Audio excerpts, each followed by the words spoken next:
Bismillahirrahmanirrahim. Alhamdulillah. Ashhadu an la ilaha illallah wahdahu la syarika lah.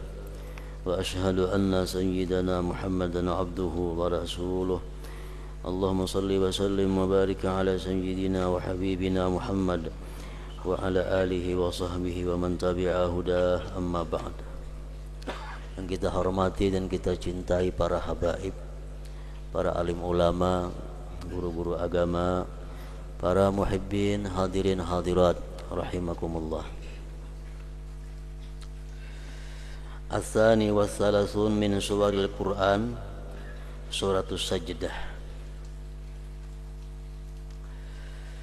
Yang ke-32 daripada surah-surah Al-Qur'an, yaitu surat yang dinamakan dengan As-Sajdah.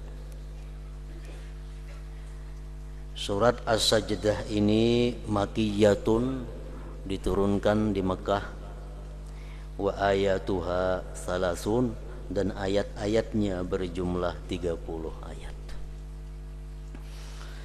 Dinamakan surat yang ke-32 ini dengan surat As-Sajdah karena di dalam surat ini pada ayat 15 di situ kita diperintahkan untuk sujud kepada Allah Subhanahu wa taala bila mana kita membacanya atau mendengarnya, yaitu ayat yang berbunyi innama yu'minu bi ayatina allazina idza dzukkiru biha kharru sujada wa sabbahu bihamdi rabbihim wa hum la yastakbirun.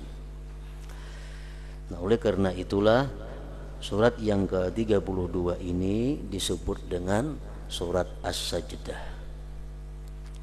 Bisa juga disebut orang surat yang ke-32 ini dengan surat Alif Lam Mim Tanzil. Para muhibbin rahimakumullah, surat As-Sajdah ini adalah salah satu di antara surat-surat yang agung. Surat yang sangat banyak manfaatnya, surat yang sangat banyak faidahnya apabila kita mampu mengamalkannya. Rasulullah sallallahu alaihi wasallam bersabda, Alif Lam Mim Tanzil taji'u laha janahani yaumal qiyamah tuzillu sahibaha wa taqulu la sabila alaihi la sabila alaihi. Sabda Rasulullah bahwa surat Sajdah ini nantinya pada hari kiamat dia datang dengan dua sayapnya di padang mahsyar, di tempat yang sangat panas. Surat Sajdah ini datang dengan dua sayap. Dia menaungi orang yang membacanya, dia melindungi orang yang membacanya. Dan surat As-Sajdah itu berkata, la sabila alaihi la sabila alaihi. Tidak ada jalan untuk mengganggu ini orang, tidak ada jalan untuk menyiksa ini orang, tidak ada jalan untuk menyakiti ini orang. Salah satu di antara keutamaan surat As-Sajdah ini. Dan lagi disebutkan dari Khalid bin Ma'dan, beliau berkata, Iqra'ul munjiyah wa hiya alif lam mim tanzil. Fa innahu balagani anna rajulan kana yaqra'uha ma yaqra'u syai'an ghairaha wa kana katsiral khataya fa nasharat janahaha alaihi wa qalat rabbi ighfir lahu fa innahu kana yukthiru min qira'ati fa shaffa'aha rabbu fihi wa qala uktubu lahu bi kulli khati'atin hasanah warfa'u lahu darajah, akhrajahu Darimi. Bacalah oleh kamu ini surat yang menyelamatkan, yaitu surat As-Sajdah. Telah sampai kabar kepadaku, kata beliau, bahwa seorang laki-laki dia di dalam dunia membaca surat Sajdah ini, mengamalkan surat Sajdah, dan dia tidak mengamalkan surat yang lainnya. Ma yaqra'u syai'an ghairaha. Dia kada tahu Yasin, kada tahu Tabarak, yang diamalkannya setiap hari adalah surat Alif Lam Mim Sajdah. Wa kana katsiral khataya, dan orang ini banyak mempunyai dosa. Nah, pada hari kiamat nanti di padang mahsyar ini surat As-Sajdah membuka sayapnya dan dia berkata kepada Allah Subhanahu wa taala. Surat Sajdah ini berkata, Rabbighfir lahu, ya Allah ampuni dia karena dia sering membaca aku. Maka Allah akhirnya memberikan syafaat padanya dan Allah berfirman, tulislah bagi dia dengan tiap-tiap dosa itu kebaikan dan tinggikan bagi dia derajatnya. Rawahud Darimi. Ini hanya orang yang mengamalkan surat As-Sajdah, tidak mengamalkan surat-surat yang lainnya. Sudah sedemikian rupa syafaatnya, pertolongannya, apalagi ditambah dengan surat-surat yang lainnya. Dan lagi sabda Rasulullah sallallahu alaihi wasallam, man qara'a tabarakalladzi biyadihil mulku wa alif lam mim tanzil as-sajdah ba'dal maghrib wal isya'il akhirah faka'annama qama lailatul qadar. Siapa yang membaca tabarak surat Al-Mulk dan surat As-Sajdah ini sesudah maghrib waktunya, sebelum isya, maka dia seolah-olah beribadah pada malam qadar. Nilai pahala yang diberikan Allah kepada dia sama dengan dia beribadah pada Lailatul Qadar. Nah, jadi surat Tabarak dahulu baca, hanyar surat Alif Lam Mim Tanzil ini atau Sajdah ini setiap malam antara maghrib dan isya waktunya, kalau hendak mendapatkan pahala Lailatul Qadar. Kalau yang pertama tadi tasarah aja membaca, malam ke siang ke asal tiap harinya membaca, itu sudah dapat syafaatnya di hari kiamat. Tapi kalau untuk mendapatkan Lailatul Qadar mesti membacanya dengan tabarak beganding dan sesudah maghrib sebelum isya. Nah, para muhibbin rahimakumullah, inilah sebagian daripada hadis-hadis Rasulullah yang menjelaskan tentang keutamaan surat As-Sajdah. Sehingga dengan hadis-hadis ini tidak ada jalan kecuali untuk mengamalkannya setiap malam. Dan ini merupakan sesuatu dianggap amalan wajib bagi seseorang yang menjalani jalan akhirat. Karena surat ini surat yang menyelamatkan dia di akhirat nanti. Para muhibbin rahimakumullah, surat As-Sajdah sebagaimana surat-surat yang lainnya banyak mengisahkan keadaan-keadaan akhirat, banyak memberikan petunjuk hidayah kepada umat. Antara lain kita ambil satu ayat dari surat Sajdah yang berbunyi, Qul yatawaffakum malakul mautil ladzi wukkila bikum thumma ila rabbikum turja'un. Firman Allah, katakan wahai Rasul,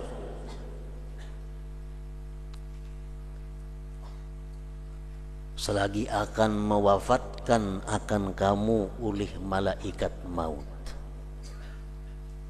Selagi akan mewafatkan akan kalian oleh malaikat maut yang diwakilkan dia dengan kamu, kemudian kepada Tuhanmu kamu dikembalikan. Satu ayat ini memberikan beberapa isyarat petunjuk kepada kita. Pertama, kita disuruh untuk mengenali malaikat maut yang pasti akan kita jumpai, supaya jangan takajub kaina. Disuruh oleh Tuhan kita mengenali malaikat maut. Yang kedua, ayat ini menunjukkan bahwa kita semua akan dikembalikan kepada Allah Subhanahu wa taala. Tsumma ila rabbikum turja'un. malakul maut ismuhu ngaran sidin Israil. Israil maknahu artinya Abdullah. Abdullah bahasa Arabnya.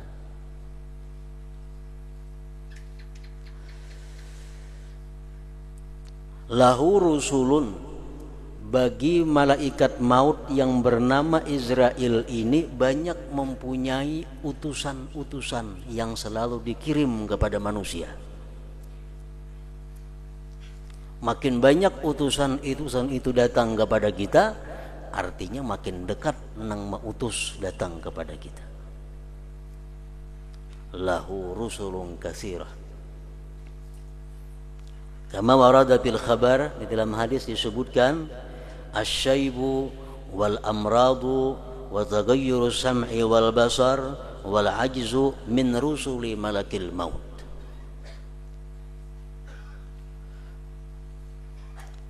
Bermula uban, penyakit, berubahnya pendengaran penglihatan, lemah anggota tubuh, itu merupakan sebagian daripada utusan malaikat maut. Rambut kita dahulunya hirang, dahulunya bagus, tiba-tiba datang putih. Dicabut sebilah tumbuh 2, cabut 2 tumbuh 5, makin banyak utusan. Dulunya sihat, dulunya kada pernah sakit, datang utusan malaikat maut, mulai datang macam-macam penyakit. Dulunya mata telinga normal, sekarang mata betasma, telinga pakai alat. Dulunya kuat, sekarang lemah. Itu semua kata Rasulullah adalah min rusuli malakil maut, utusan malaikat maut. Dan ini merupakan bagian dari kasih sayang Allah Subhanahu wa taala kepada kita. Bahwa kita dikabari oleh Allah. Jauh-jauh hari kita dikabari.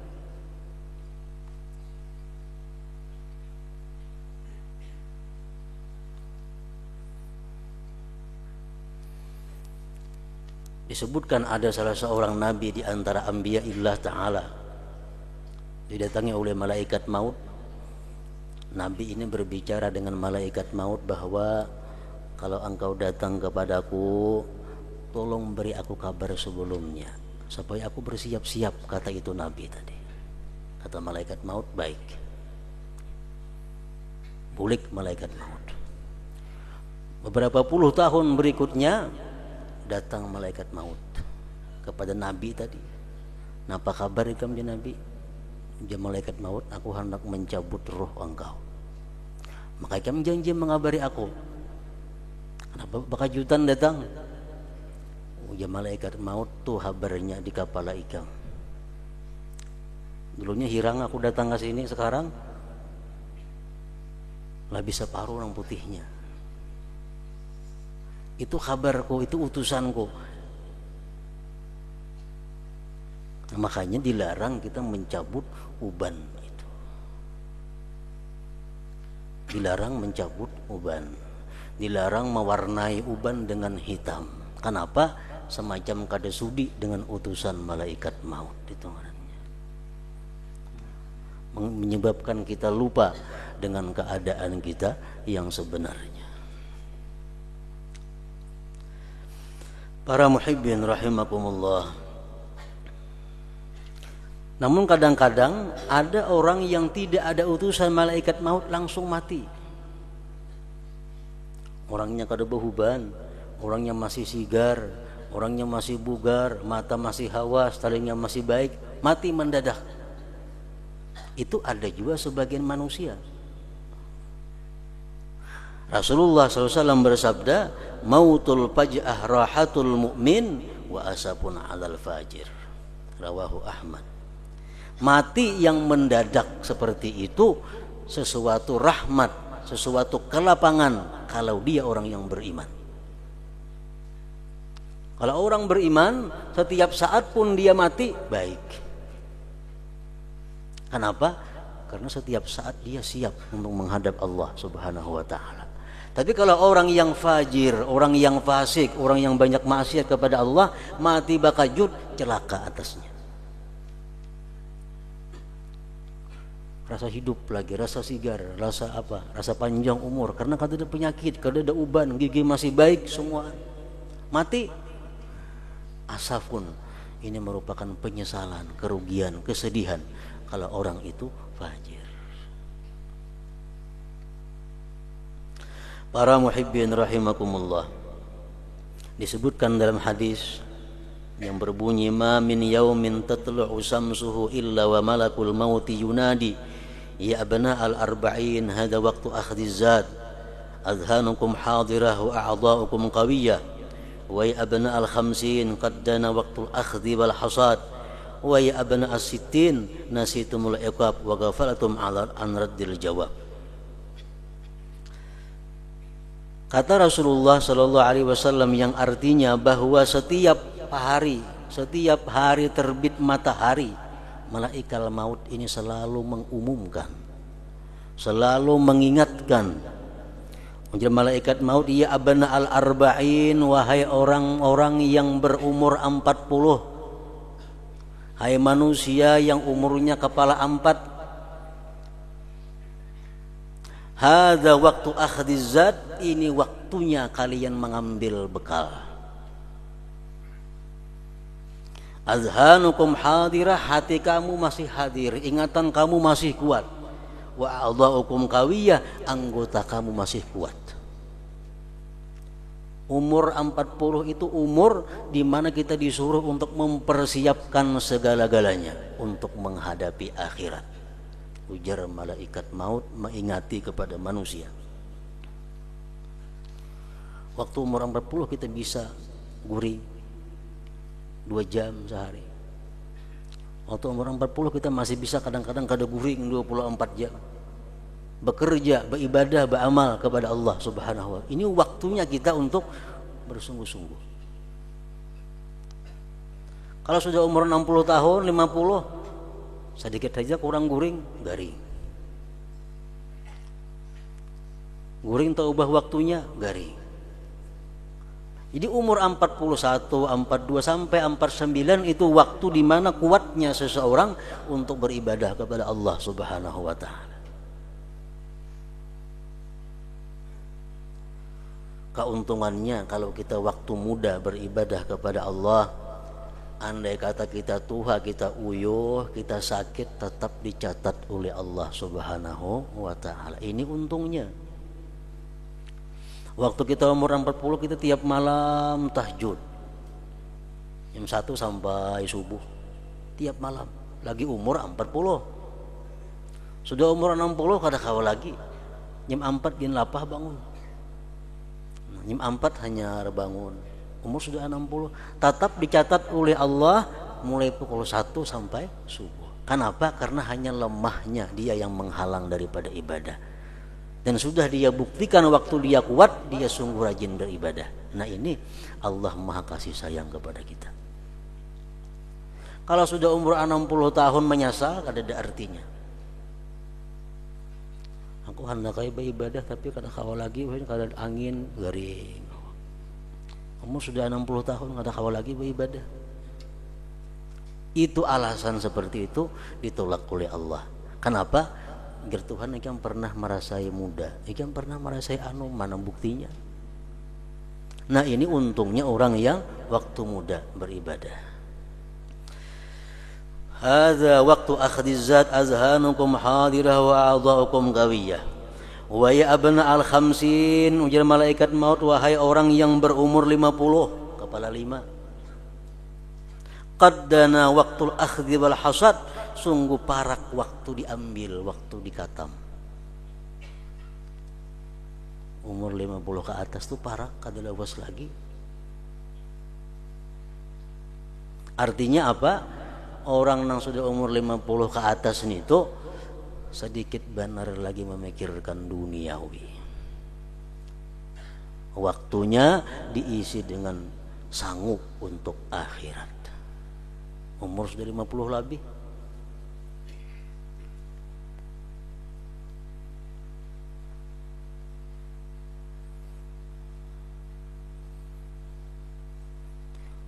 Hada waktu akhdhiz zat. Wa qad dana waqtul akhdhi wal hasad. Wahai orang yang umur 50 tahun, waktunya sudah parak.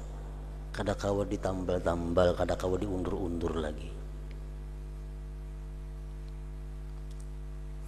Wa ya abna as-sittin, wahai orang yang umur 60 tahun, kata malaikat, nasitumul iqab. Apakah kamu lupa akan iqab, akan siksa Allah?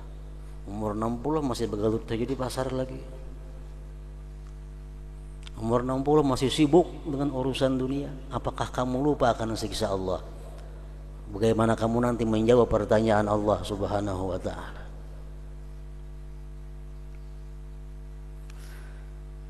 Para muhibbin rahimakumullah, itulah seruan malaikat maut kepada kita. Imam Al-Ghazali rahimahullah mengatakan, alal fajir salasu dawahil maut. Orang yang banyak dosa, al-fajir, ibarat ditimbang-timbang kalah kebaikannya. Dia itu kalau mati menemui 3 huru hara yang dahsyat. Pertama, syiddatun naza, bersangatan sakit, dicabut nyawa itu. Wa huwa qadru 300 darbatin bisaib, kadar 300 kali cencang dengan pedang. Itu kematian. Sakitnya kayak apa? Kayak dipukul lawan pedang, dicancang 300 kali. Itu sakitnya orang mencabut nyawa.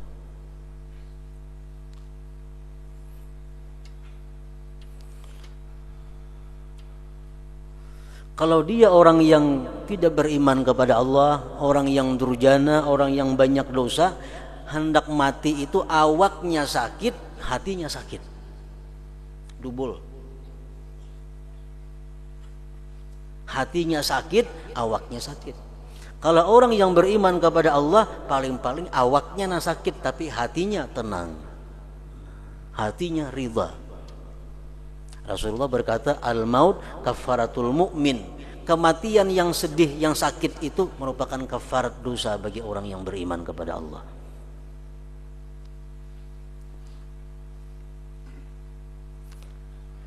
Imam Ghazali membandingkan kayak apa sakitnya itu mati bagi orang-orang yang jahat. Contoh, andai kata kita dipukuli oleh perampok, mulai kepala sampai betis dipupuhnya, dipukulinya oleh perampok, kepala sampai betis berluka-luka, sakit lah itu, sakit. Ditambah lagi pulang seluruh harta kita, anak kita, bini kita, jabatan kita, kekasih kita diambil oleh perampok semua. Bayangkan kayak apa sakitnya hati kita. Awak itu dipukuli mulai kepala sampai betis, rumah diambil perampok, bini, anak, kekasih, semuaan kada bertinggal sebuting pun kada ada lagi, tinggal sebatang kara kita hidup. Kayak apa sakitnya kayak itu. Nah, itu nggak bisa dicontohkan kayak apa sakitnya itu mati. Nah, orang nang mati macam itu, di samping menghadapi sakitnya mencabut roh, bagi orang yang cinta kepada dunia, bagaimana sakitnya hati meninggalkan harta yang sekian banyak. Makanya kalau orang sedikit harta, makin sedikit sakitnya mati. Orang yang sedikit anak, makin sedikit sakitnya hati. Kenapa? Karena hub, cinta kepada anak, cinta kepada harta, itu menyakiti hati kalau berpisah kepadanya. Mana dipukuli orang, anak diambil orang, bini diambil orang, kada boleh bertemuan lagi, semuaan habis. Nah, bayangkan kayak apa sakitnya kita saat itu. Nah, itulah bagian kecil yang bisa dicontohkan untuk merasakan bagaimana kematian itu. Orang kadang-kadang hilang jabatan aja stres sudah. Padahal motor masih ada, rumah 2-3 buah berisi bini 2, anak banyak berisi, harta berlimpah ruah, jabatan ampe stres.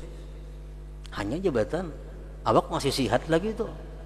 Nah bayangkan kalau awak sudah sakit dipukuli orang, jabatan diambil, samuan habis, kayak apa sakitnya.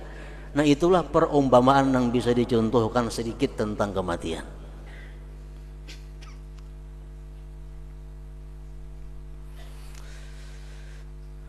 Lain hal orang beriman. Nah orang beriman, orang yang takwa kepada Allah, orang yang tawakal kepada Allah, kada akan menemui sepedih itu. Sakit-sakit jo mati itu, cuma kada sesakit itu. Kenapa? Karena hatinya kada tergantung kepada yang dicintainya tadi. Pertama, sakitnya mati. Yang kedua, bagi orang yang banyak dosa itu adalah musyahadatu surati malakil maut. Dia melihat bagaimana bentuk rupa malaikat maut yang akan mencabut nyawanya.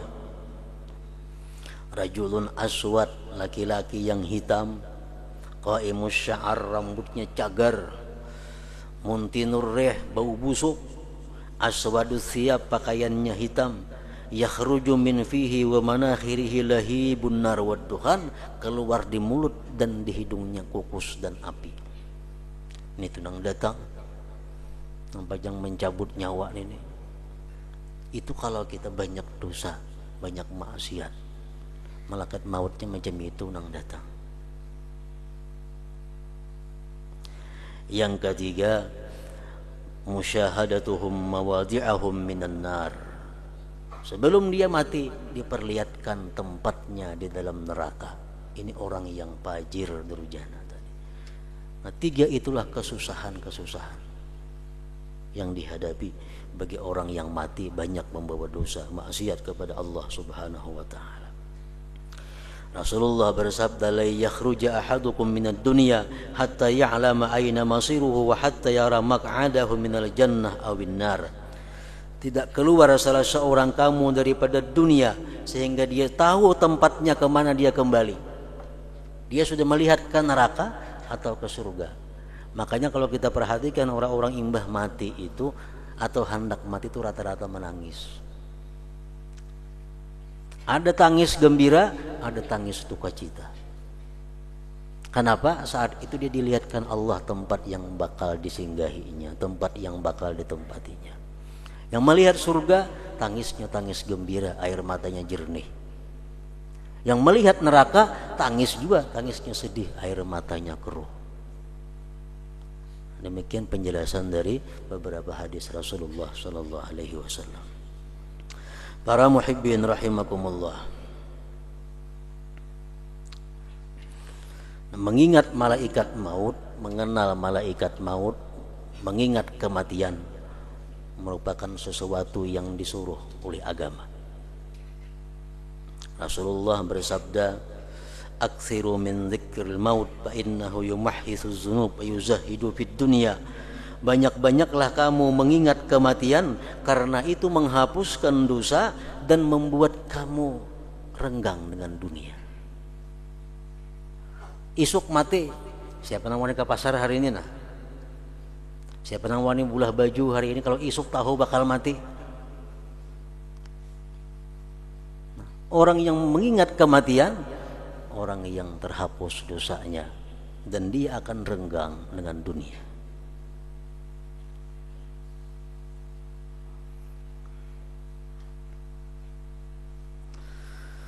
Seorang laki-laki datang kepada Rasulullah sallallahu alaihi wasallam. Laki-laki itu berkata, "Ya Rasulullah, man aqyasun nas wa akramun nas?" Siapa manusia yang paling pintar? Menurut pandangan Allah tentunya dan Rasulnya. Manusia paling mulia siapa? Rasulullah bersabda, "Aktsaruhum dzikran lil mauti wa asyadduhum isti'dadan lahu, ulaika humul aqyas, zahabu bi syarafid dunya wa karamatil akhirah." Manusia yang paling pintar itu kata Rasulullah adalah orang yang paling banyak ingat mati, paling lengkap persediaan menghadapi kematian. Itu manusia paling pintar. Orang yang persediaannya lengkap, persediaannya sangat cukup untuk menghadapi itu. Kalau kita naik haji, kita 2-3 bulan sudah bersiap-siap. Bahkan setahun barangkali sudah siap-siap. Dan naik haji lagi 10 bulan, sudah belajar kayak apa manasik haji, kayak apa kena cara tawaf di Baitullah, kayak apa cara melontar jamrah, kayak apa caranya wukuf di Arafah. Padahal lagi 10 bulan kita hanya naik haji. Kita bersanggup duit cukup untuk ini, untuk itu, semuaan bekal. Bersanggup kain ihram, bersanggup ubat, bersanggup macam-macam persangguan. Makin lengkap makin bagus. Padahal musafir kita naik haji cuma 40 hari. Nah, orang yang pintar itu kata Rasulullah, orang yang sudah lengkap persediaan menghadapi beberapa tempat-tempat yang membahayakan. Menghadapi malaikatul maut, nah apa sanggup kita? Menghadapi munkar nakir, apa sanggup? Menghadapi zabaniyah, malaikat-malaikat yang menarik ke neraka, apa sanggup? Menghadapi berjalan di siratal mustaqim, apa latihannya dalam dunia supaya selamat, supaya lulus. Nah, orang yang pintar, orang yang bersanggup untuk itu kata Rasulullah sallallahu alaihi wasallam. Wa asyadduhum isti'dada, dan orang yang paling sangat di antara mereka persiapannya. Ulaika humul aqyas, mereka itulah orang yang cerdik pandai. Zahabu bi syarafid dunya wa karamatil akhirah, mereka itu akan pergi dengan kemuliaan dunia dan akhirat. Jadi mengingat kematian merupakan sesuatu yang sifatnya ibadah. Kafa bil mauti wa idza, ujar Nabi, cukup kematian itu sebagai guru. Cukup kematian itu sebagai pepadah nasihat. Amun kita mau ma'iktibar, makanya disuruh bila kita melihat orang mati menyambayangkan ma'atar ka kubur, dapat pahala kayak gunung Uhud 2 biji genalnya. Supaya apa? Supaya manusia ini ma'iktibar. Kayak ini kina aku, maksudnya kayak itu. Makanya dianggap berdosa kalau kita tertawa di hadapan mayit.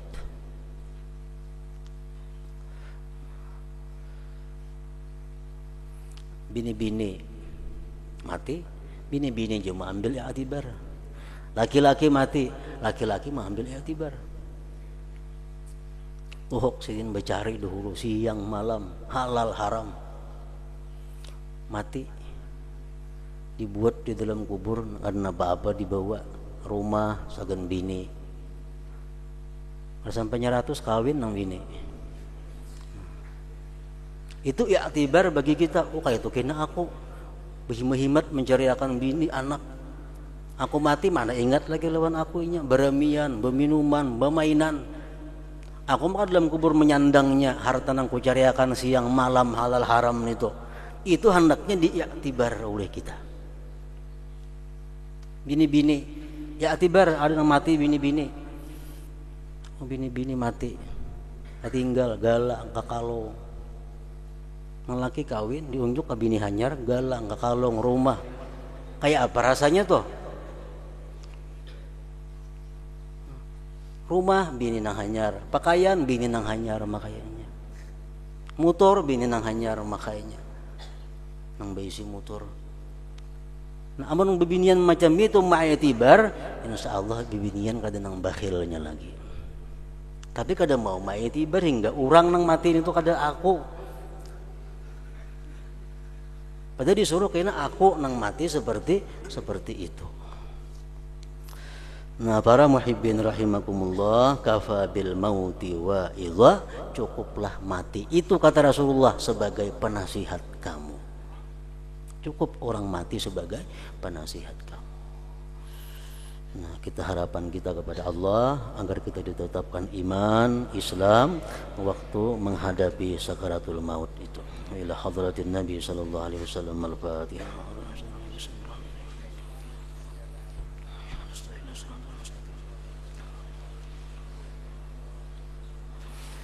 Asyhadu an la ilaha illallah wahdahu la syarika lah. Asyhadu anna sayyidana Muhammadan abduhu wa rasuluh.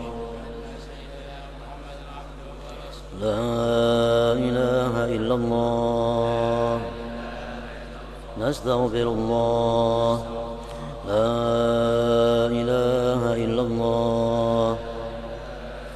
نستغفر الله لا إله إلا الله نستغفر الله لا إله إلا الله ونتوب إلى الله لا إله إلا الله محمد رسول الله صلى الله عليه وسلم فيا أيها الراجون منه شفاعة صلوا عليه وسلموا تسليما اللهم صل وسلم وبارك